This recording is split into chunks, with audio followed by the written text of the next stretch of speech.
വ്യാജ പ്രചരണങ്ങൾ തടയാൻ മെറ്റയ്ക്ക് കർശന നിർദ്ദേശം നൽകി കേന്ദ്ര സർക്കാർ. അൽഗോരിതത്തിൽ മാറ്റം വരുത്താനുള്ള റോഡ് മാപ്പ് സമർപ്പിക്കാൻ കേന്ദ്ര ഇലക്ട്രോണിക്സ് IT മന്ത്രാലയമാണ് നിർദ്ദേശം നൽകിയത്. മെറ്റ പ്രതിനിധികളുമായി ബന്ധപ്പെട്ട യോഗത്തിലായിരുന്നു നിർദ്ദേശം.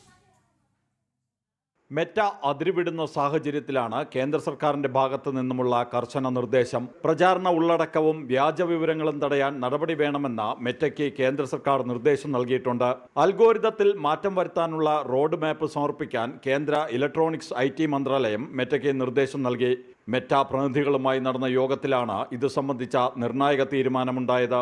ഡീപ് ഫേക്ക് വീഡിയോകൾ നിയന്ത്രിക്കാൻ പ്രത്യേക നടപടികൾ വേണമെന്ന് കേന്ദ്രം വ്യക്തമാക്കി. മോർഫ് ചെയ്ത ചിത്രങ്ങളും നിയമവിരുദ്ധ ഉള്ളടക്കവും വേഗത്തിൽ നീക്കണമെന്ന് കേന്ദ്ര സർക്കാർ മെറ്റയോട് ആവശ്യപ്പെട്ടു. സർക്കാർ ചൂണ്ടിക്കാട്ടുന്ന ഉള്ളടക്കം അതിവേഗം നീക്കം ചെയ്യാനും നിർദ്ദേശമുണ്ട്.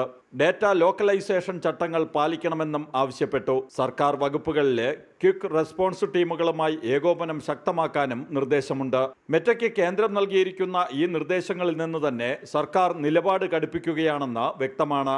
ജനം, ഡൽഹി.